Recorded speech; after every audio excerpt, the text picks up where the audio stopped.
Selamat datang di What's on Economy, Bring the Insight bersama saya Salsabila Setia, peneliti Indef. Kamis 5 Februari kemarin, Badan Pusat Statistik atau BPS baru saja merilis data pertumbuhan ekonomi triwulan 4 2025. Hasilnya, ekonomi Indonesia tumbuh 5,39% secara tahunan, sementara secara kumulatif sepanjang tahun 2025 sebesar 5,11%. Tetapi di balik angka tersebut, masih banyak tantangan dari aspek global maupun domestik yang perlu ditangani dan harus diperhatikan oleh pemerintah ke depan. Misalkan seperti aspek global, kemarin ada efek dari Trump, terus untuk di dalam negerinya sendiri itu adalah dari kebijakan efisiensi anggaran, bahkan sampai kasus dari MBG. Lalu pertanyaannya kemudian, apakah pertumbuhan ekonomi ini benar-benar mencerminkan ketahanan ekonomi Indonesia yang kuat atau justru menutupi berbagai kerentanan yang mulai muncul di bawah permukaan? Nah, di episode What's on Economy kali ini kita akan membedahnya, bukan hanya sekedar angkanya saja, tapi juga melihat bagaimana kualitasnya, apa saja yang mendorongnya, dan siapa yang menikmatinya, bahkan sampai risiko apa yang perlu diwaspadai oleh pemerintah ke depan. Episode spesial ini kita menghadirkan narasumber dari peneliti-peneliti Center Macroeconomics Finance dari Indef. Ada pertama dan yang paling spesial, Mas Rizal Taufikur Rahman, Kepala Pusat Center McFin. Pakai telur ceplok. Iya. Narasumber pertama kita, Mas Rizal Taufikur Rahman. Selamat siang, selamat datang. Lalu ada Mas Eko Listianto, Direktur Pengembangan Big Data Indef. Selamat datang Mas Eko. Iya, sama-sama. Terima Lalu kasih. ada Mas Abdul Manap Pulungan dari peneliti Center McFin Indef. Selamat datang Mas Ucok. Terima kasih. Mas Abdul Manap. Dan terakhir ada Mbak Riza Anissa dari peneliti Center Macroeconomics and Finance Indef. Ini luar biasa, kita semua teman-teman McFin ini datang dan mau mengomentari, merespons gitu ya dari rilisan BPS kemarin.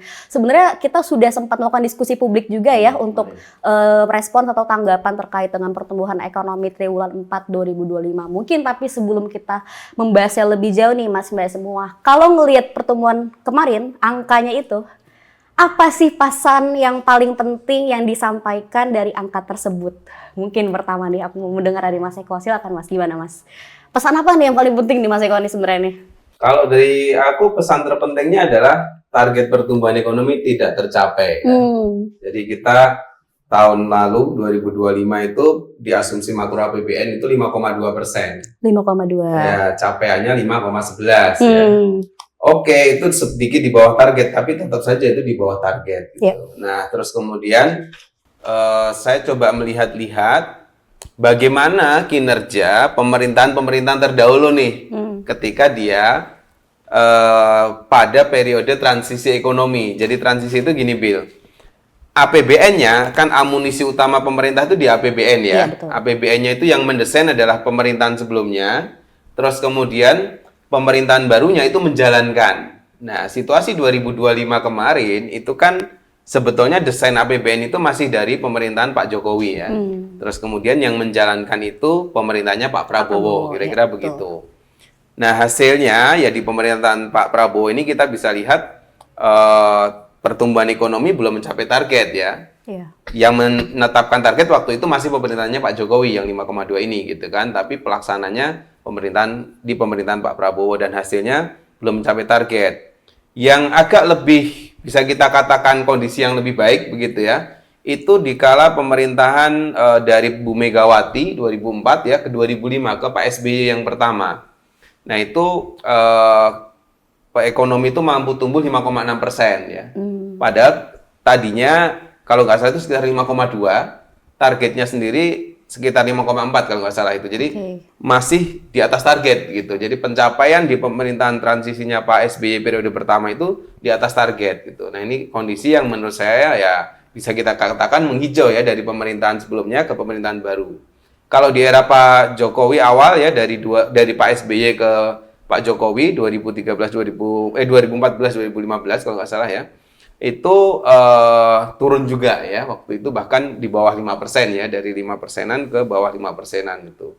Jadi kita bisa simpulkan ya secara singkat 5,11 itu tidak mencapai target, dan kalau nanti dibedah lagi ya kenapa tidak mencapai target, tantangannya banyak kan di situ ya, dan dinamika ekonominya banyak. Tentu saja tadi dalam konteks tantangan setiap transisi pemerintahan itu beda-beda, oke kita pahami itu, tapi faktanya ya angka nggak bisa bohong ya, memang belum mencapai target kira-kira Iya. gitu.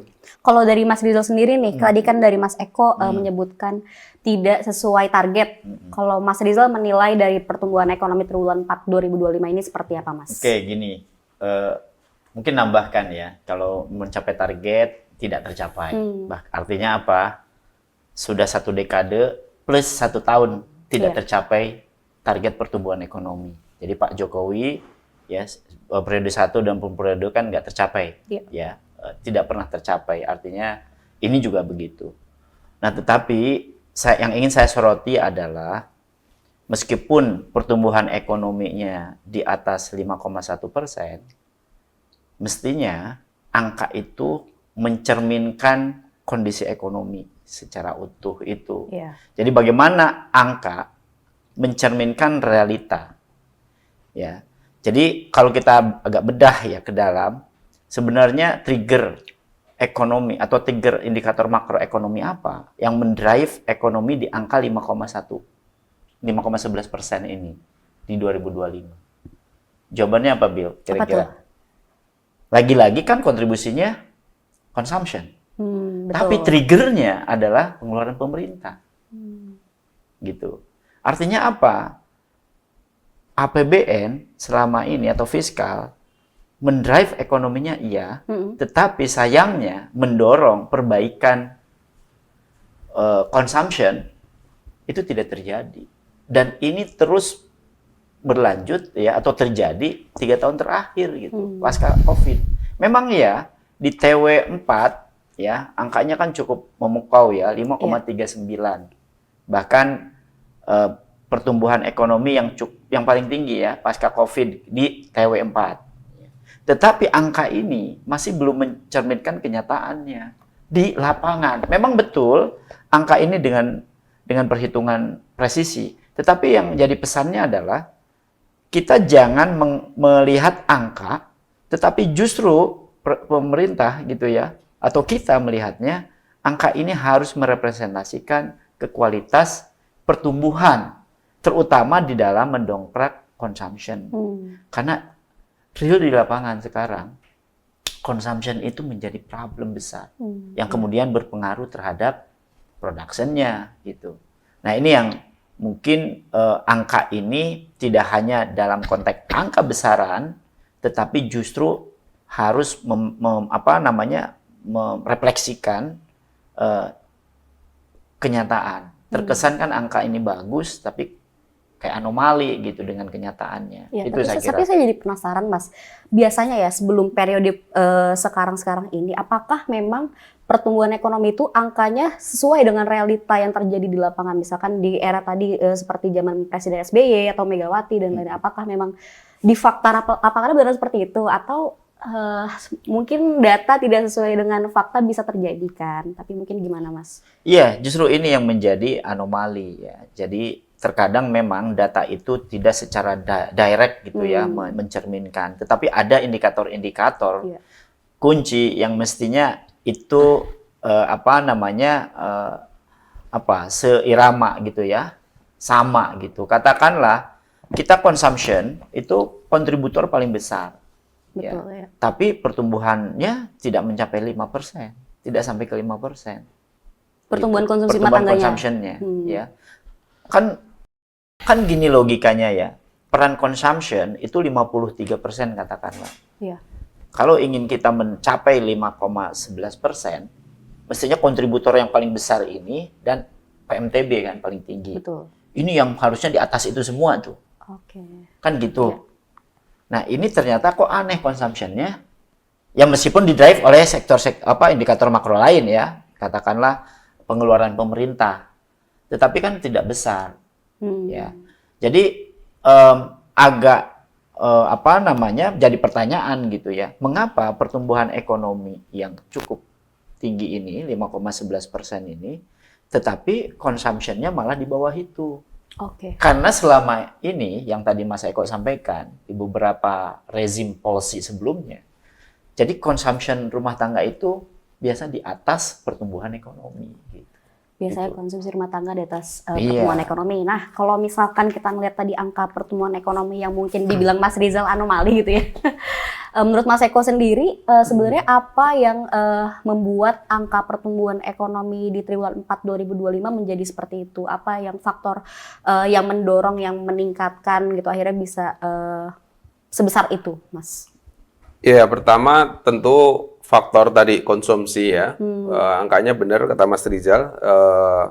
Secara umum itu belum mencerminkan bahwa ini pertumbuhan yang kalau dibilang bila tadi ini berdaya tahan atau resilient nggak sih gitu ya. Iya. Itu masih menggambarkan 5,11 yang terjadi kemarin itu menggambarkan daya belinya itu tertekan.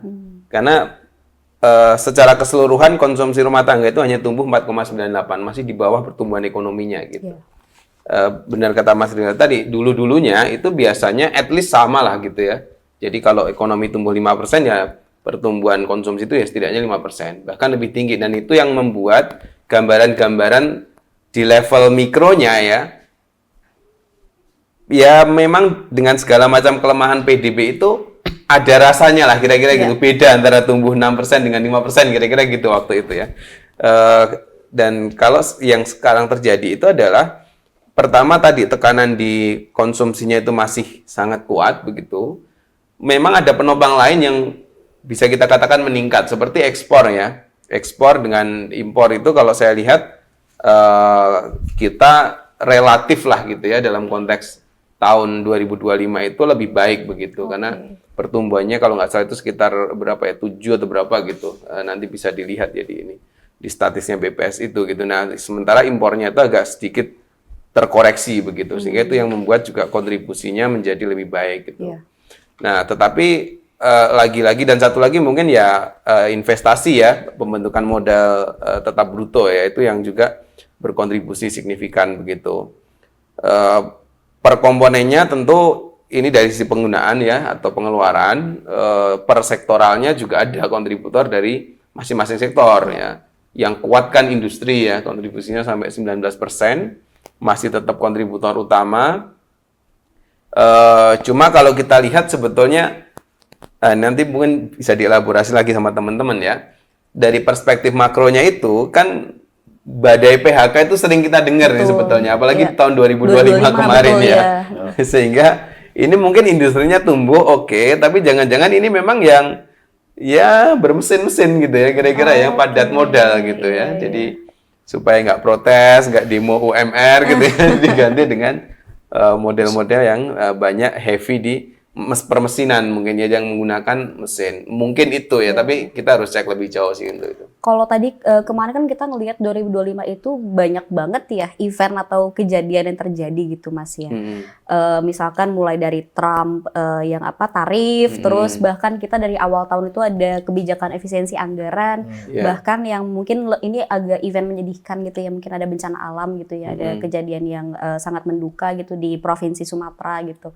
Sebenarnya dari event-event tersebut mungkin terutama untuk di yang bencana alam dari Sumatera ini apakah memberikan mungkin bukan dampak kali ya, tapi Provinsi Sumatera kan lumayan besar ya kontribusinya ya terhadap pertumbuhan ekonomi nasional ya. Apakah ini mendampakkan kepada pertumbuhan ekonomi nasional Mas? Karena kan mungkin dari segi outputnya apakah nanti ada yang berpengaruh dari nasionalnya? Oke, itu kan terjadi di triwulan 4 ya. Kalau melihat keseluruhan dari 2025-nya, kontribusi Sumatera itu ya sekitar 22% kalau tidak salah itu. Jadi masih tetap kuat ya. Tapi secara triwulanannya ya saya rasa itu ada dampaknya begitu. Tapi memang itu mungkin kan tidak semua Sumatera ya, hanya beberapa provinsi. Mas Rizal nanti bisa menjawab tuh dampak secara nasionalnya itu ya menurunkan PDB berapa persen gitu. Saya tahu Mas Rizal ada kajiannya ya. Tapi poinnya ya dengan situasi bencana seperti itu tentu itu menggerus ya pertumbuhan ekonomi dan menurut saya tidak hanya triwulan 4, triwulan pertama nanti juga mereka kan masih dalam situasi recovery ya. Dengan kalau nggak segera disupport kan katanya butuh pemulihan ekonomi sana kan butuh 50 triliun kalau nggak salah dari pemerintah ya, bahkan lebih kan. Nah itu kalau nggak segera digelontorin ke situ ya Iya. nggak akan cepet balik juga gitu ekonomi masyarakatnya begitu di sana.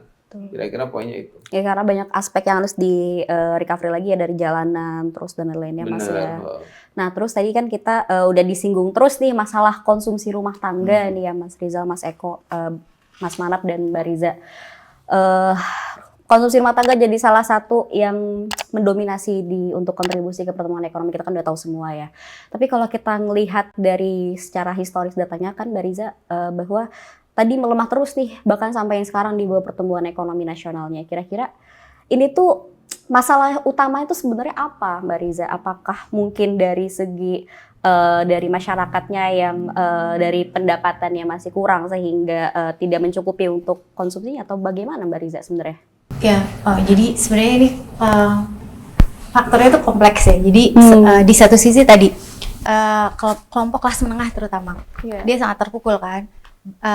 Pekerja yang bekerja di industri sektor manufaktur padat karya tuh sedang dari 2024 sampai sekarang pun kan masih ada badai PHK ya. Betul. Nah itu yang sebenarnya menggerus perekonomian, kemampuan mereka untuk melakukan konsumsi. Kenapa? Dan ketika mereka kena PHK, mereka itu kan pilihannya adalah mendapatkan pekerjaan lagi yang sama, yang which is itu sulit ya. Betul. Di industri padat karya. Akhirnya mereka ke sektor informal. Sektor informal ini mereka tuh masuknya kemana nih, gitu kan? Biasanya kan ke perdagangan. Kalau enggak, kemarin data tenaga kerjaan juga kan dibuka dan kita lihat di pertanian, pekerja bebas di pertanian. Terus ada yang pekerja tidak dibayar. Nah, di situ kan bisa ke situ tuh. Mereka tuh mungkin aja akhirnya ya udah pulang kampung, bekerja di ladang nggak dibayar. Betul. Tapi kan mereka bisa makan dari hasil itu mereka gitu. Jadi ini yang perlu ditelusuri. Pertama itu. Jadi middle class itu tertekan karena bahan pangan harganya terus tinggi kan. Kemudian BBM juga harganya naik terus. Untuk yang nggak subsidi ya, terutama di middle class, nah itu mereka kan nggak dapat support tuh. Berarti kan disposable income-nya turun. Nah, kemampuan mereka untuk berkonsumsi itu berkurang gitu. Dan mereka akan memenuhi kebutuhan primer mereka. Makanya ketika lihat di breakdown tuh data konsumsi, itu makanan tuh masih menjadi tumbuh tinggi. Kemudian kalau yang di triwulan keempat kemarin, nah, itu alas kaki, pakaian itu masih tinggi. Berarti kan sekundari kan sandang pangan papan gitu ya. Nah itu. Nah kemudian yang kemarin tinggi itu pendidikan. Middle class ini kan sangat aware kan karena pendidikan gitu ya. Dan sementara harga pendidikan itu tinggi. Jadi akan ada apa ya pergeseran di situ. Mereka akan memilih pendidikan untuk anaknya, kemudian mengurangi biaya yang lainnya gitu. Konsumsi yang lainnya. Nah yang menarik dari triwulan 4 adalah disebutkan bahwa sektor transportasi di kuartal 4 itu kan pertumbuhan ekonomi itu bertumbuh pada Nataru, libur Nataru. Diharapkan transportasi sektor meningkat. Kalau kita lihat di sektoral itu transportasi meningkat, kemudian akomodasi meningkat. Tapi ketika kita bedah di berdasarkan pengeluarannya itu justru konsumsi masyarakat dikonsumsi komunikasi dan restoran itu turun gitu. Dan transportasi. Jadi nggak sinkron datanya gitu sebenarnya antara sektoral dan konsumsi. Jadi ketika sektoral itu maju gitu meningkat, tapi konsumsinya turun. Berarti siapa yang kan kalau demand supply itu harusnya match ya gitu. Ketika sektoralnya naik gitu, ketika produksi permintaan beras naik di konsumsi. Terus dipenuhi sama si supply-nya. Tapi ini supply peningkat, gak ada yang konsumsi gitu kan, berarti siapa dong? Nah itu makanya ini agak aneh juga dari industri mungkin ya. Iya, mungkin itu bisa saya kepikiran gitu, apa dari industri, transportasi industri ya, transportasinya meningkat, sektor industri. Ya, barang atau apa gitu mungkin. Karena kan industri manufaktur naik, nah gitu. Itu mungkin anomali ya di triwulan 4 ini gitu. Tapi secara keseluruhan memang daya beli masyarakat terutama middle class belum pulih ya, dan malahan turun sebenarnya gitu kalau misalnya dilihat as a whole di 2025 gitu. Karena kita nggak tahu tuh yang di layoff itu apakah mendapatkan pekerjaan di sektor informal kembali atau dia di sektor formal atau kembali malah ke sektor Informal, informal dan ya. di sektor informalnya itu apa gitu. Itu sebenarnya. Mungkin bisa dikoreksi kalau saya salah ya, Mas Mbak. Kalau nggak salah di tahun 2025 tuh sempat ada ini ya, subsidi untuk angkutan umum atau apa ya yang buat pesawat atau apa kalau nggak salah yang Oh, buat itu. Nataru ya. Kalau enggak, kayak enggak, gitu tuh enggak. ngaruh nggak sih biasanya, Mas Rizal? Ya, dalam konteks mikro mungkin iya ya, tetapi kan nggak besar. Karena kontribusinya kan kecil ya, share-nya kan kecil. Jadi kalaupun ada, apalagi kalau kita lihat dari mobilitas masyarakat ya di triwulan 4 khususnya di Nataru, namanya tidak segegap gempita di tahun-tahun sebelumnya. Akibat apa? Consumption tadi. Karena tadi mungkin saya juga ingin memperkuat ya apa yang disampaikan Teh Riza tadi. Kenapa consumption seperti ini gitu? Karena ini sebenarnya terkonfirmasi ya oleh data dari BPS bahwa secara industri manufaktur yang mendongkrak ekonomi sekarang itu adalah industri alat dan mesin dan peralatan. Artinya betul bahwa industri itu ya selain dari mungkin senjata gitu ya di situ. Artinya apa? Industri-industri yang dibangun adalah industri padat modal yang notabene sedikit mereka tenaga kerja. Yang kemudian pada akhirnya tadi consumption masyarakat turun akibat apa? Penerimaan atau pendapatan masyarakat juga tidak naik. Akibat dari apa? Penyerapan tenaga kerjanya. Kalaupun misalnya banyak sekarang kan jumlah tenaga kerja paling banyak kan sektor pertaniannya. Tetapi di situ kan informal mayoritas. Nah, dan itu memang di dalam PDB kan tidak optimal untuk dihitung kan. Nah, justru yang sektor apalagi kalau kita lihat struktur tenaga kerja sekarang, yang informal itu justru 60%, yang 40% kan yang formal gitu. Nah, sehingga consumption ini digambarkan di dalam data ya makin menurun. Akibat apa? Driving industrinya bukan didorong untuk industri padat karya tapi padat modal. Jadi mestinya pemerintah itu padat modal yes, tapi jangan lupa padat karya juga harus didorong. Harus berjalan barengan supaya ya. apa? Tadi pendapatannya fundamental. Dan ini penerimaannya atau penerimaan masyarakat yang formal itu short term gitu. Oleh kebijakan-kebijakan Parlinsos, ditambah juga mungkin MBG bisa saja itu menyerap karena dia dianggap formal kan gitu. Dan itu terbukti LNPRT kan naik gitu. Karena yayasan-yayasan itu kan yang menjadi pelaksana dari program MBG kan. Dan ini saya kira menjadi perhatian pemerintah bahwa ke depan nih 2026 jangan terjadi lagi ya. Mestinya program-program itu tidak hanya dari sisi besaran angka yang dikejar gitu ya. Tetapi justru bagaimana sasaran ini gitu. Supaya apa? Supaya memperbaiki kinerja dari consumption karena consumption masih lemah sayang nih. Pertumbuhan bagus 5,11, consumption-nya masih terbata-bata lah gitu. Padahal consumption itu menggambarkan ekonomi domestik. Ekonomi domestik itu digambarkan oleh ini.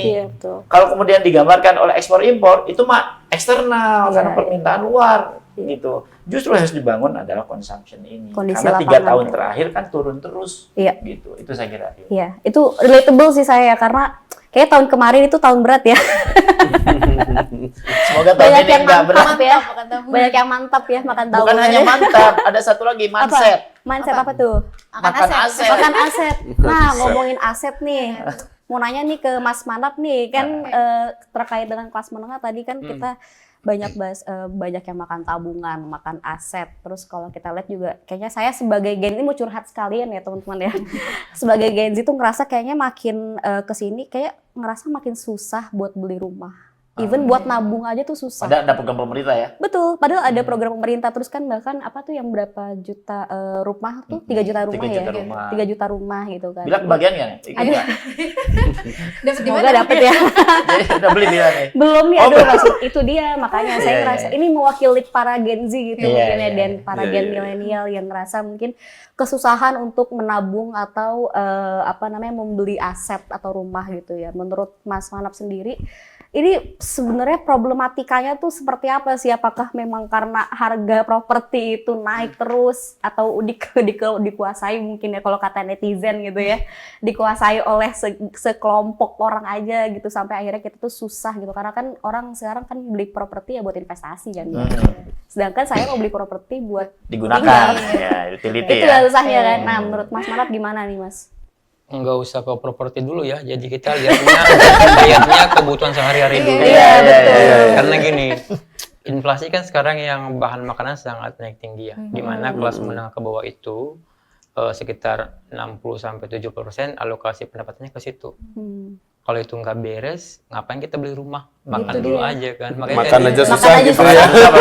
Bisa makan 3 kali Maksudnya sehari gitu. aja. Makanya banyak yang sinkron. Iya. Jadi kita lihat salah satu pertumbuhan paling tinggi di 2025 itu adalah pertanian. Sementara inflasinya tinggi juga. Iya. Di mana nih yang selaras antara dua data ini? Harusnya kalau misalnya pertumbuhan pertaniannya naik, Naik, turun harusnya harga barang Harga barang turun ya. Khususnya yang Tapi barang supply-nya pertanian aja ya, banyak. pangan ya. Kira-kira kan gimana? Teorinya gimana teh? Tapi kalau di breakdown nih Bang Ucok, apa yang naiknya itu bukan di tanaman pangan, Tanaman tapi pangan yang paling tinggi malahan. Ini aku tadi catat tanam datanya. pangan ya. Ini Di triwulan kertas 4 yang berarti. selama ini dipegang apa ini? Triwulan 4, triwulan Oh, 4. ada. Pangan. Ini tanaman pangan naiknya Triwulan 4 10,13%. Oh. Perbandingan antara Oh, di 2025 itu dibanding ya. 2024 makanya aneh. Kalau misalnya itu yang naik adalah tanaman pangan, harusnya inflasi nggak tinggi dan nilai tukar petani harus tinggi. Iya, Kalau misalnya itu tinggi, maka pertumbuhan ekonomi tinggi Artinya karena itu apa? kontribusi besar terhadap ekonomi. Artinya gini, apa? Harusnya Artinya apa? pertumbuhan Artinya gini, pertanian juga pertumbuhan ini. pertumbuhan pangan naik, tapi tidak bisa diserap oleh market. Kan bisa juga. Iya, harusnya rendah dong harga Nah, itu barang. dia, Harganya rendah harusnya kan. Kecuali Bulog beli semua. Iya. Bisa mungkin juga. Bulog punya duit gak? Ya, Besar kan, itu. kan memang sekarang punya Iya. peran itu. Jadi itu agak banyak anomali ya. Agak berat sih, nggak usah ngomong perumahan dulu Bil. Makan dulu ya. Tapi makan udah aman kau bilang. Aduh, Gitu. tapi saya makan 3 kali sehari aja udah alhamdulillah gitu Oh, ya. iya. Udah harus disyukuri itu. Iya, jadi gitu. Jadi saya juga agak bingung ya, rilis pertumbuhan ekonomi itu kok kadang kita tidak terprediksi ya, masuk akal nggak sih? Jadi kita nanya-nanya nih, yang triwulan kedua tuh ya, sementara nggak ada drivernya kan. Nah sekarang juga 5,39, apa yang mendorongnya? Nggak ada. Kecuali kalau misalnya tahun lalu itu, Serapan dia. misalnya tahun lalu itu kita ada kenaikan harga komoditas, signifikan naiknya, memboosting APBN, Iya, betul. wajar 5,39. Sekarang apa? Nggak ada momentum konsumsi tinggi Pajak kan? juga nggak mencapai Nggak target. mencapai. Tadi kita Pajak ngitung juga. malah tax Iya. buoyancy-nya negatif. Artinya Minus. pertumbuhan ekonomi itu tidak mendorong penerimaan perpajakan. Gimana cara memasukkan logika bahwa 5,39 itu benar? Iya. Gimana Bapak yang Pikirkan sebagai secara logika. yang statistiknya kuat? Kalau saya kan nggak begitu mantap statistiknya, tapi kan kalau dilihat tadi udah ada satu persoalan yang kita bisa kulik pada saat pertumbuhan pertumbuhan sektor pertanian tanaman pangan naik 10% dibandingkan tahun lalu, justru harga pangan naik. Inflasi pangannya naik. Gimana itu yang sinkronnya? Terus yang kedua, kalau misalnya 5,39 itu benar terjadi, apa pemboostingnya? Kecuali ada kenaikan harga komoditas. Karena kalau kita lihat sejarah data kita itu, Bill, itu yang menyebabkan salah satu pertumbuhan ekonomi tinggi kayak 2022 adalah harga komoditas. 5,31 gara-gara itu. 2022 kan ada kenaikan, ada perang tuh, sama juga ekonomi CPO. global baru sadari pandemi. Jadi ada, ini nggak ada. Coba. Mana? Pikirkan secara logika. Gimana logikanya, Bil? Aduh, gimana ya? Enggak, saya belum dapat. Jadi Tete kemarin nanya, "Bang, gini." Lah, gue bingung, coba cek datanya. Karena nggak bisa mendukung juga angka itu, gitu enggak? Ya kan? Iya. Karena kan drivernya kalau pertumbuhan itu kalau misalnya selain kapital sama labor gitu ya. Iya. harusnya teknologi nih, seharusnya kan kita beralih ke teknologi ya. Tapi kita juga teknologi nggak punya kan Iya, gitu betul. sebenarnya. Jadi supaya ekonomi pertumbuhan ekonomi berkesinambungan gitu ya. Kalau teori Solo gitu ya, Mas Rizal, itu kan harus ada teknologi di situ. Itu masih oke lah, aman ya. Iya. Berarti kan kita sebenarnya investasi data BKPM itu kan tercapai. Iya, enggak tinggi. turun. 1.800. Pertumbuhan PMA turun malahan. Iya, Tapi kalau PMA dari turun. capaiannya Tapi capaian 1.800. investasinya kan Iya. tercapai. Tercapai. Satu lagi ya. 103%. Tahun lalu itu kan 103%. kita Betul. moneternya sangat berat tuh ya. Hmm. Itu moneternya berat gitu berarti kan ada dorongan imported inflation kan yang sangat tinggi. Tapi masih tetap aja bisa tumbuh setinggi ini kan luar biasa sebetulnya. Iya, luar biasa. Karena Betul. tahun kemarin apa sih yang oke nggak ada kan? Ada Trump. Kita dihajar lewat Banyak kebijakan. banget, iya. Kita Terus juga ada ada efisiensi efisiensi, pemerintah. bencana. MBG. Ada demo besar Jadi, juga kemarin. Ada Demo, ya. globalnya seperti itu, domestiknya juga kita direcokin masalah dalam negeri kan politik segala macam. Kalau misalnya dua-duanya kanan kiri sudah menekan tumbuh 5,39 luar biasa ya. Luar biasa. Iya, artinya gini, artinya secara struktur ekonomi ya bertahan saja Iya. gitu. Hmm. Harusnya Iya, ya, iya. bertahan saja. 5,1. Tapi hebatnya banyak perubahan-perubahan produktivitas sektornya itu yang menarik tuh yang harus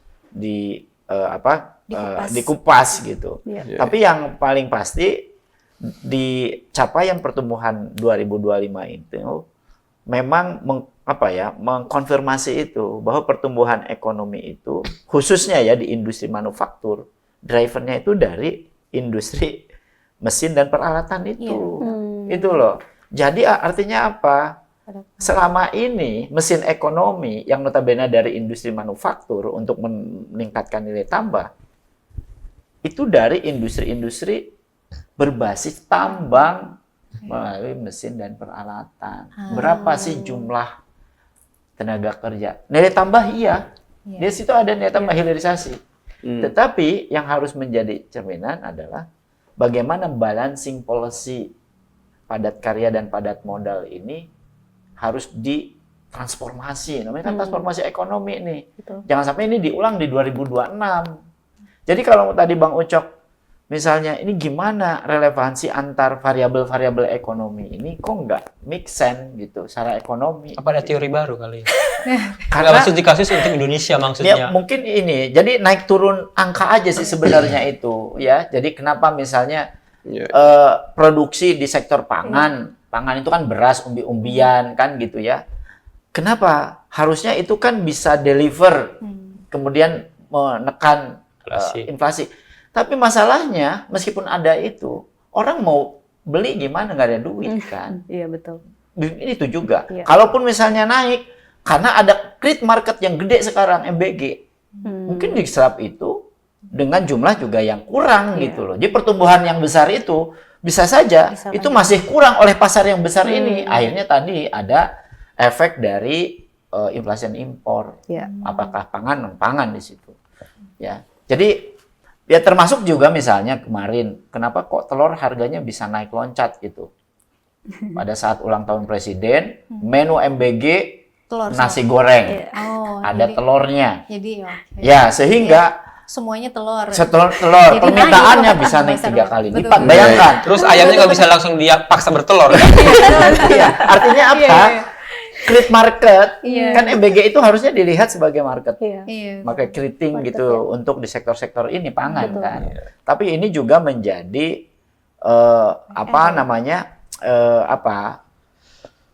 warning lah begitu bagi pemerintah. Kenapa pertumbuhan pangan yang notabene itu menjadi kontributor besar terhadap inflasi masih besar dan inflasinya kontribusinya dari situ terus. Iya. Harusnya kan Turun.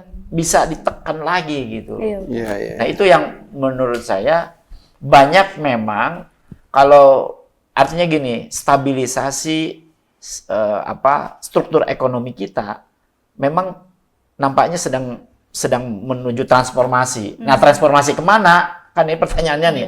Apakah transformasi tumbuh semakin semakin kan ini lagi kalau kata Mas Eko tadi kan ini masa transisi lah gitu ya. transisi dari rezim kebijakan sebelumnya ke rezim baru gitu. Kan ada penyesuaian-penyesuaian atau penyesuaian yang jauh lebih baik atau justru malah semakin ditekan oleh Iya. sistem ekonomi itu sendiri gitu. Ya, tadi juga sebenarnya, bentar Teh. Tadi ada yang menarik juga sebenarnya yang dari Mas Eko sampaikan ya, bahwa terkait dengan fiskal tadi itu Mas ya. Iya, gimana? Tahun kemarin emang bener mesti penerimaan pajaknya tuh menurun gitu. Kenapa Mas? Apa karena korteksnya lagi error mulu apa gimana gitu Mas? Kok bisa kayak gitu? Ya, jadi salah satu indikator kuat ya di pertumbuhan ekonomi. Sebenarnya kalau ekonomi tumbuh itu pajaknya juga bagus gitu ya. Karena kan pajak itu kan dibayar atas keuntungan kan gitu ya. Perusahaan untung, kemudian dipungut pajaknya. Orang belanja ya, banyak yang belanja punya duit kan, berarti untuk bisa belanja dipungut jadi PPN gitu ya. Nah, kabarnya tidak terlalu menggembirakan 2025 ini kan gitu ya. Penerimaan pajak shortfall-nya tinggi sekali ya, 270 triliun lebih. Wow. Tinggi, dan tahun ini lebih challenging lagi. Karena target pajaknya naik. Terus dari basis realisasi tahun lalu, itu kalau dikalkulasi itu setidaknya 23%. Itu kalau kita menggunakan natural growth ya, rata-rata pertumbuhan alamiah pajak nggak nyampe itu. Jadi sudah tahu dari awal tahun ini, baru awal Februari ya, kita udah tahu untuk pajak sampai akhir tahun kayaknya nggak akan nyampe. Makanya balik lagi ke cerita orang luar mau trade kita gitu ya. Kemarin kita sudah kena hantam sama MSCI itu gara-gara bursanya nggak transparan. Kemarin kena dari Moody's juga gitu ya. Outlook-nya itu bilang yang tadinya stabil menjadi negatif. Ya, negatif itu oke, Anda masih di investment grade. Tapi kalau catatan kami ini nggak kalian benahi, jangan salahkan kami. Kalau suatu saat turun lagi gitu ya, turun kasta gitu ya, tidak lagi masuk negara yang bisa menjadi punya status investment grade ya, atau ramah investasi ya. Dan itu Kira-kira memang ini, itu. Bill. Jadi mungkin saya tambahkan di Mas Eko ya. Jadi Moody itu dia lebih cenderung kepada kemampuan sebuah negara untuk membayar kredit. Itu fiskal, lebih ke fiskal, ke utang gitu. Dan itu kan apalagi ditambah lagi nanti dengan MSCI yang lebih cenderung kepada kelayakan negara untuk masuk investor global. Dan ini kan lebih parah tuh kalau ini misalnya tadi negatif kata Mas Eko, kemudian MSCI dari emerging ke frontier, nah itu kan lebih ngeri lagi. Gitu. Ya, situasinya seperti itu. Jadi kalau balik lagi ke pajak tadi, ya memang pencapaian pajak kita kemarin memang bisa dibilang rendah ya. Dan tahun ini sangat menantang sebetulnya untuk bisa mencapai target. Implikasinya, karena sudah tahu sampai akhir tahun kemungkinan tidak akan mencapai target, sudah bergejolak nih. Oke, pasti nanti kan mau ngutang lagi nih, gitu kan. Udah tau lah kalau teman kita uangnya kurang gitu ya, dia mau ini, paling nanti ngutang ke saya gitu kan. Nah, tinggal nih pasang nih, kira-kira mau minta imbal hasil berapa gitu. Nah, kalau ngomong-ngomongin utang, Mbak Riza, ini kemarin kayaknya pas diskusi publik nih ya. Mungkin teman-teman bisa ngeliat di YouTube Indef juga ya. Kemarin kan kita ada diskusi publik, bahas respons juga. Tadi Mbak Riza tuh sempat bahas nih terkait dengan utang. Ini kan tadi yang berkaitan dengan Moody's tadi itu kan ya, dari Moody's. Utang kita gimana nih Mbak Riza? Utang kita naik-naik ke puncak Aman gak nih? Aman gak nih Mbak Riza? Utang kita semakin bertambah gitu ya. Dengar-dengar kita Utang ke Mas Rijal ya. Dengar-dengar kita gali lubang tutup lubang ya? Iya, karena kan kita dari dua indikator utama ya sebenarnya kalau lihat dari APBN struktur. Defisit, kita defisitnya udah hampir 3%, 2,92 di tahun 2020. Bentar lagi 3% tuh. Ya, makanya Impeach dong. Makanya kan ada di netizen gitu ya. Di kabar, wah khawatir 3%, lebih dari 3% gitu. Nah, Iya, mungkin iya, tadi iya. nyambung juga ya ke Moody's, mereka ngelihat data fiskal kita juga gitu. Bagaimana defisit kita naik tinggi gitu, kemudian pendapatannya turun gitu ya, shortfall-nya jauh banget gitu. Perpajakan tidak tercapai targetnya. Mungkin itu yang dilihat mereka juga, dan keseimbangan primer kita kan semakin dalam ya. Lumayan gitu. ke 108 triliun itu cukup dalam. Itu kan berarti gak lubang tutup lubang, sementara kewajiban di 2026 ini kita lebih tinggi dari kemarin, 1.400 sekian triliun. Wow. Gitu. Jadi challenging juga betul kata Mas Eko tadi. Dari pendapatan kita udah seret di tahun 2025 gitu, sementara di 2026 target pajaknya lebih tinggi lagi gitu, dan pembiayaan utang kita di 2026 itu lebih tinggi lagi gitu, dan itu hampir mendekati. Jadi tuh kalau lihat grafiknya gitu, kalau kita tarik itu tuh kayak balik lagi ke masa pandemi gitu. Nah itu mungkin yang menjadi kekhawatiran asing juga ya gitu. Sementara kan SBN kita juga sebenarnya udah kurang berjaya gitu ya. Kemarin itu sempat capital outflow-nya banyak ya di 2025 gitu. Jadi ini perlu jadi perhatian, dan kan sebenarnya kalau dari Undang-Undang 17 tahun 2003 itu ada 2 ya, defisit maksimal 3% sama rasio terhadap terhadap GDP, rasio utang terhadap GDP itu 60%. Itu mungkin yang harus kita lihat lagi, karena rasio utang kita udah di 40,04 kemarin dihitung ya hasil PDB kemarin yang keluar dari BPS. Nah itu mungkin itu yang menjadi warning, terutama defisit ya, karena kan dekati 3 gitu, jadi itu.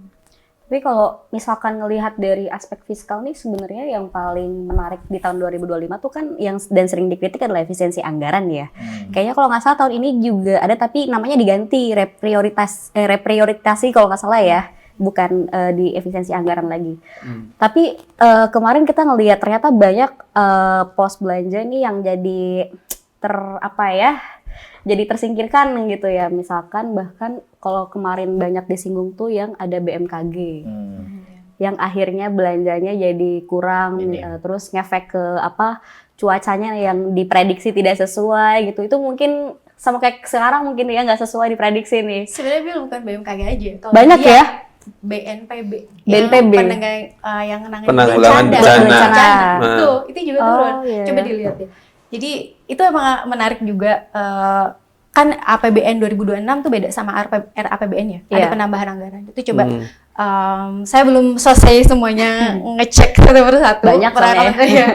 Itu cuman itu emang ada yang menarik di situ, beberapa kayak misalnya pendidikan itu akhirnya naik walaupun berapa triliun gitu, ada ke situ. Terus untuk Kemendikdasmen ya kalau nggak salah, itu pendidikan, terus ada, tapi kebanyakan itu peningkatannya bukan untuk kementerian yang justru seperti misalnya ya UMKM, BNPB gitu. Sebenarnya kan tadi menarik BNPB, kita tuh kan negara yang sedang terkena perubahan iklim. Selain perubahan iklim, karena lingkungan kita banyak berubah, karena ada secara geografis pertambangan, kita kompleks ya betul, ditambah secara geografis kita ada ke situ, kemudian ada juga perubahan lingkungan yang disebabkan oleh aktivitas ekonomi ya gitu. Nah itu harusnya Indonesia lebih bersiap gitu terhadap bencana gitu, karena kita nggak tahu nih 2025 kemarin kan seperti itu, 2026 kan nggak tahu ya,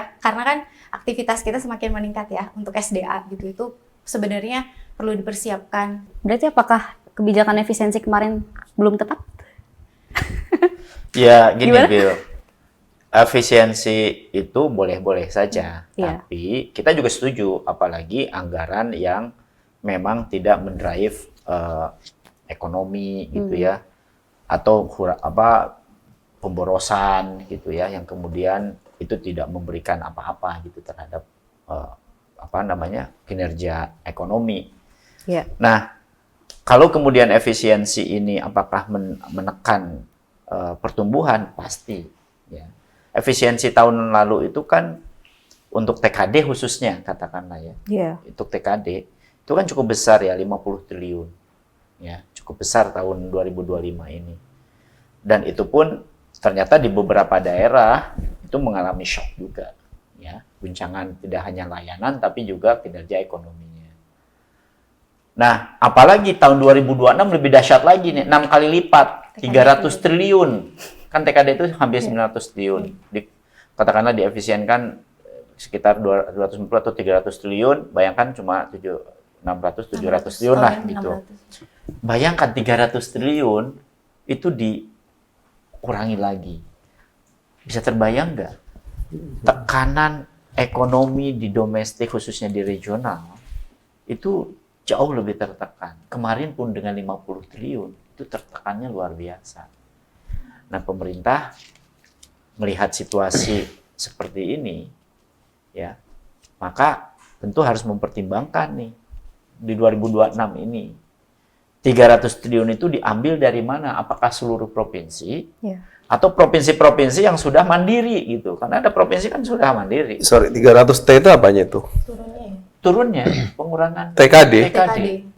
Di APBN 2026. Di APBN 2026. Tunggu sebentar Mas Rita. Jadi efisiensi di 2026 ini yang akan terjadi itu akan dari TKD juga gitu. Iya, salah satunya kan dari TKD. TKD-nya kan memang cukup besar di APBN kan. Nah, maknanya apa? Ini yang betul-betul harus Kemarin, sorry, saya potong dulu. Ya, silakan. Kemarin itu kan Pak Purbaya masuk, itu ada tambahan. Tetap TKD itu tidak sebesar biasa-biasanya. Jadi Iya. normal TKD itu adalah 800 sampai 850 triliun. Kepangkas tadinya 50 di 2025 di 2025. Tapi kemudian Pak Purbaya masuk kan? Iya. Agustus. Terus ada tambahan, setahu saya itu ada tambahan. Tambahan tapi tidak sampai 850 lagi ya, tidak senormal biasanya juga, tetap akan ada efisiensi. Kalau nggak salah ya, nanti dicek di nota keuangan, tapi numbernya itu hampir sekitar 800 triliun gitu. Makanya saya tadi coba nanya 300 mungkin itu dari dicek ya. mana? Bisa dicek lagi ya kita nanti. Tanya belum keluar sekarang. Udah Bang. Udah, kapan? Pokoknya Lama banget di keluarnya, nomor kan? Undang-Undang nomor 17 tahun 2025, terus di yang lengkapnya itu di Perpres 118, nggak salah. Perpres 118. Sudah keluar ya? Udah. 2002. Udah keluar. 26. Ya, nanti mungkin dicek ya. Iya. Tapi intinya gini, efisiensi itu akan menekan layanan di daerah. Iya. Dan tentu akan menekan pertumbuhan ekonomi di daerah. Nah, apa maknanya lagi atau implikasinya? Implikasinya pertumbuhan agregatnya akan menurun. Coba bayangkan ya, dengan situasi ini, pertumbuhan ekonomi angkanya 5,11. Luar biasa kan? Kalau ini dijalankan dengan bagus gitu, yang artinya itu bisa 5,5 bisa tercapai loh. Misalnya efisiensi dikendalikan, ini kendalikan alokasi MBG benar-benar gitu ya. Sebenarnya program-programnya oke aja gitu ya, tapi kok implementasinya yang kemudian justru tidak menjadi prime movernya lapangan itu ya. terhadap ekonomi. Jadi dengan situasi ekonomi dan kebijakan yang ada di 2025, Iya. ya pemerintah jangan puas. Karena pemerintah punya target pertumbuhan ekonomi 8% di akhir periode. Iya. Ya. Bahkan Tahun ini target 5,4. iya tahun ini 5,4. Bahkan Pak Menteri Keuangan kan tahun 2025 6% kan gitu kan. Kalau punya itu ya perbaiki pipeline yang sudah dijalankan di 2025 itu gitu loh. Bayangkan ya, banyak kebocoran atau MBG, bahkan Pak Menteri Keuangan saja MBG udah langsung aja ke rumah tangga kan, transfer aja gitu. Nah, itu juga mungkin perlu dicermati juga gitu ya, dipertimbangkan. Jadi bagaimana uang ini benar-benar fiskal ini tidak hanya absorber, tapi stimulus. Ingat, bukan hanya absorber aja. Absorber kan ya hanya balancing aja, tapi justru menstimulus ekonomi. Iya. Gitu. Itu sih, Bil. Jadi efisiensi ini justru bagi ekonomi terus itu akan menekan laju pertumbuhan agregat. Ya, di tahun 2025 kemarin tuh kalau nggak salah ada banyak events juga yang terjadi nih di aspek moneter ya, kalau nggak salah ya Bang Ucok ya. Oh iya. Betul ya. Salah satunya juga IHSG-nya tuh kayaknya tahun kemarin tuh juga sempat jatuh nggak sih? Sempat kolaps juga kalau nggak salah. Di pertengahan ya kalau Iya. nggak Pada saat Trump itu kan. Iya, Nah, pas era Trump itu pernah ya. Pernah. Nah, kalau ngelihat dengan kondisi kayak gitu nih Bang, terus ditambah dengan kondisi, kan kalau moneter kan sangat erat juga dengan kondisi global seperti Iya. apa kan ya. Dengan global yang ada dari tarif Trump, terus juga sempat kayaknya ada konflik geopolitik Timur Tengah juga sempat marak ya di 2025 itu dengan kondisi seperti itu, terus tingkat suku bunga segala macam. Dari IHSG-nya sendiri nih, sama yang terjadi kemarin banget kan sempat anjir parah juga kan ya, sampai orang-orang pada panik gitu, kayaknya lumayan banyak yang berkoar-koar gitu ya. Nah, ini dengan kondisi seperti itu Bang, kira-kira Gimana nih kira-kira menurut Bang Ucok menilai terkait dengan pasar stance dari moneter ini seperti apa gitu? Apakah masih optimis ke depannya atau gimana? Kalau terkait dengan IHSG memang kondisinya beda ya. Di awal April itu dia fenomena global. Jadi bukan kita saja yang terkena. Semuanya Jadi kita kena hajar, semua negara kena gitu kan. Iya. Karena sentimen dari Trump. Sementara untuk yang baru-baru ini itu memang masalah di kita. Kita nggak perbaiki diri kita sendiri. Makanya dihajar sama MSCI, kita yang babak belur, sementara pasar lain itu nggak terpengaruh, gitu kan. Nah, repotnya lagi kan, kenapa dampaknya signifikan? Karena kan asing itu masih sangat besar di sini. Walaupun porsi pemain dalam negeri itu tinggi, tapi likuiditasnya tetap asing. Nggak kuat kita nih, yang retail ini nih kayak Agung tuh mainnya ya 50 juta, 60 juta. Kalau asing sekalian berapa triliun gitu. Jadi persoalannya gitu. Pada bagian lain ini kan peranan dan kontribusi kapitalisasi penanam modal ini masih rendah sekali di dalam negeri. Udah rendah kena hajar lagi. Sementara kayak Singapura segala macam negara-negara lain itu dia udah tinggi aman-aman saja. Kuat, ya? Karena memang banyak praktek-praktek gorengan-gorengan di dalam negeri. Terkait dengan itu memang urgent sekali bagaimana nanti perbaikan itu dilakukan pada Mei. Kalau nggak diperbaiki susah sih, karena kan pasar modal itu menjadi salah satu tempat perusahaan ngambil dana, selain perbankan ya. Nah, jadi beda nih antara di April itu karena memang dia masalah global, kalau yang kemarin itu ya masalah kita yang bermasalah, bukan global. Kita yang bikin masalah sendiri ya? Iya, karena kita tidak patuh dengan yang mereka lakukan. Tapi Iya. kalau dari IHSG ini sebenarnya bisa ngefek ke sektoral gitu nggak sih Bang Ucok? Kita itu masalahnya decoupling. Dalam artian perbankan, sektor keuangan berjalan sendiri, sektor berjalan sendiri. Ini nggak nyatu kemana-mana. Harusnya barengan. Karena yang pemain di pasar modal ini kan minimal orang-orang yang paham teknologi, berpendidikan tinggi. Sementara sektor kita itu sektor real yang didominasi UMKM. Tidak nyambung. Perbankan, sektor keuangannya ke sana, UMKM-nya ke sana, sektor lain ke sana. Jadi enggak, jadi yang main di sini-sini aja, orang-orang sini aja. Sementara kan sektor itu lebih kepada perbankan yang ambil dananya. Tidak nyatu dia bilang, misalnya putus ya. Dia bilang putus nih, satu ke sana, satu ke Jangan sana. dong. Nah, ketemunya kayak gini kan. Nah, sektor itu kayak gitu. Makanya kita pasar keuangan itu perannya kan rendah. Tidak lebih dari 50 dari PDB. Kayak kadang-kadang itu kecil karena tidak ada link antara dua sektor ini, namanya decoupling. Istilah decoupling, satu di sini, sebelah sini. Jadi tidak nyambung dua-duanya.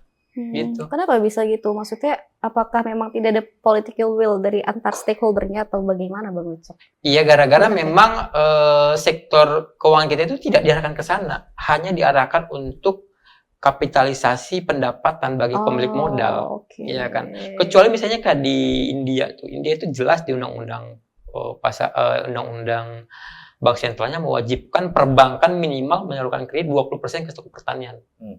Kita nggak ada kan. Ya terserah. Makanya perbankan kita sangat laku bagi asing karena kan NIM-nya sangat tinggi. Oh gitu. Aku coba nambahin tadi ya. Silakan, Jadi ketika terjadi ontran-ontran gonjang-ganjing di pasar modal itu saya juga melihat ya bagaimana kemudian riset tentang kaitan antara pasar modal dengan pertumbuhan ekonomi. Nah, itu kan menarik ya. Mungkin menambahkan tadi jawabannya itu. Secara umum, jadi gini, apa sih yang membedakan tadi disebut decoupling gitu ya? Jadi kalau di negara maju ini sudah terintegrasi gitu ya. Jadi apa yang terjadi di pasar modal itu memang merefleksikan juga ekonomi mereka dalam baik jangka pendek maupun jangka panjang. Karena tadi semua sudah involved kan, hampir mungkin semua juga sangat aware dengan ininya ya, masyarakatnya tadi gitu. Nah di kita kan tidak, dan rata-rata negara berkembang itu sebenarnya sama kondisinya. Makanya kemudian dibikin klaster-klaster tuh sama MSCI itu kan. Nah maksudnya itu. Nah terus kemudian, tapi apakah ini sama sekali tidak berdampak? Enggak juga. Dalam jangka pendek dia itu berdampak ternyata. Ya tadi misalkan nih perusahaan mau pinjam ke bank bunganya mahal. Ya dari mana lagi? Ya dia perusahaan bagus nih, bisa IPO beneran ya, bukan yang IPO gorengan itu ya. Nah, kemudian didapat dengan ini ya, dengan dia apa istilahnya menerbitkan saham itu, ya dia bisa dapat pendanaan yang lebih murah dibandingkan dengan kalau dia pinjam ke bank gitu. Dan ini terjadi juga di kita gitu. Nah, cuma memang kalau secara umum di negara berkembang itu emerging market itu memang rata-rata dampaknya itu yang lebih untuk jangka pendek begitu. Jadi memang belum sampai pada jangka panjang begitu. Dan satu lagi mungkin yang penting adalah kalau di Indonesia menurut saya aspek yang salah satu strategis dari bursa efek itu adalah signaling terhadap kondisi di sektornya begitu. Iya. Dengan segala macam kontribusi ke perekonomiannya yang masih kecil ya, karena memang kita basisnya itu masih sektor real ya, bukan sektor keuangan gitu ya. Dia punya signaling yang bagus gitu ya. Jadi ketika rata-rata baik gitu ya, ya kemudian saham membaik gitu kan. Kalau rata-rata kondisi ekonomi turun, harusnya juga turun gitu. Yang dimaksud oleh MSCI itu transparan dong kalian ini gitu ya. Ini saham ini kalau kalian beli sendiri gitu ya, pakai nomini gitu ya. Atau memang benar-benar ini orang-orang retail, ini orang banyak nih yang beli gitu kan. Sehingga kemudian dia minta transparansi itu. Kenapa? Karena dia juga sama, pertanyaan dia tuh dengan kita-kita ini sama. Ekonomi 5%, Kak, all time high nih gitu kan, naik terus. 9.000 gitu ya. Iya, padahal sektor realnya juga Gini-gini gini-gini aja kan gitu. Jadi apa yang terjadi gitu kan? Nah, Betul. dia minta transparansi ya. supaya marketnya bisa lebih Sudah baik. untung dikasih tahu sekarang sebelum Betul. meledak gitu. Benar Iya. gitu. Ujung dari transparansi itu adalah credibility. Jadi kalau data itu bisa mencerminkan realitas, maka baik lembaga yang mengeluarkan maupun juga masyarakat itu ya bisa ini ada trust di situ, Iya, ada betul. credibility di situ. MSCI nanti kalau kita nggak penuhi permintaan dia itu ya untuk transparansi di bursa itu, ya dia bisa ini juga kan, ya udah kalau gitu nggak saya rekomendasikan global masuk ke kita gitu ya. Itulah Karena yang kemudian dikhawatirkan Ya, itu gitu. menjadi Nah. frontier itu global males masuk ya. benar. Nah, Itu mungkin poinnya adalah, mungkin karena waktunya terbatas adalah dengan pertumbuhan ekonomi yang sekarang itu harus dipastikan tadi kalau masuk ke dasar-dasar tadi banyak pertanyaan kan ya soal anomali-anomali tadi. Jangan sampai kemudian ya pokoknya pemerintah ngumumin aja gitu terus market itu bergerak nggak ngikuti Iya. apa yang terjadi Iya. ini gitu. Yang Kalau itu kan berarti hilang credibility betul. kan gitu. Betul. Yang Itu aneh maksudnya. gini, yang aneh kan kita tumbuh 5,39, tapi rupiah depresiasi.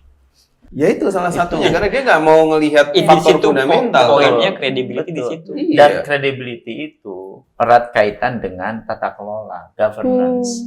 Kalau di sektor keuangan, ya OJK, kalau di saham ya bursa, efek.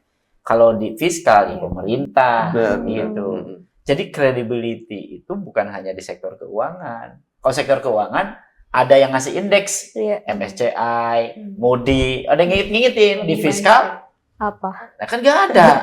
Paling ya masyarakat kan atau akademisi. Paling dihukumnya lewat yield SBN yang tinggi. Betul. Iya. Memang kan gitu. Jadi memang problematiknya, memang kalau di Indonesia betul moneter itu maaf keuangan itu ya sektor keuangan itu jauh lebih lebih atraktif bagi market. Di sektor real memang ada barrier gitu. Iya. Makanya transmisi problemnya adalah ada transmisi yang tidak berjalan. Mengapa? Karena gini, kalau di sektor keuangan saham itu atau capital itu menjadi jaminan bagi perbankan. Nah, perbankan nggak berani masuk ke sektor real, gitu loh. Iya, iya. Makanya Pak Purbaya kan likuiditas dong 200 T nih, ternyata nggak terjadi juga permintaan kreditnya gitu loh. Harapannya kan membuka tadi tuh tabir-tabir ya transmisi dari sektor keuangan ke sektor real. Nah, tapi situasi ini malah bagi perbankan spot-spot ya kan. Ya. Makanya kemudian dia Taruh di perbankan apalagi SBN. taruh di sama SBN. SBI. Bank Indonesia Muter dengan aja. suku bunganya kan tetap aja di situ. Iya, Dia kan iya, nggak iya. mau ngambil resiko. Iya. Kan? Repot ya. Jadi kalau misalnya mestinya nih, ini logika ininya ya bagus Jepang tuh. Jadi inflasinya ini kan sebenarnya tertahan nih relatif lebih ini kemarin. Iya. Mestinya suku bunga itu mengikuti itu gitu loh. Ya, itu kan belum dicoba tuh. Meskipun Bank Indonesia 3 kali ya nurunin, sekarang terus flat gitu. Karena apa? Ya, saya paham Bank Indonesia itu menjaga agar jangan terjadi tekanan suku bunga yang jauh lebih besar lagi kan dari perbankan, dan itu akan membahayakan ke produktivitas di sektornya. Tapi yang paling pasti bahwa kalau ingin memperbaiki transformasi ekonomi, ya, saya kira ada pesan di dalam kasus IHSG ini bahwa kredibilitas market tidak hanya di sektor real, sektor keuangan, ya, tetapi juga di sektor realnya untuk fiskalnya. Ini juga benar-benar harus terjaga, tertata, dan tata kelolanya harus baik. Gitu.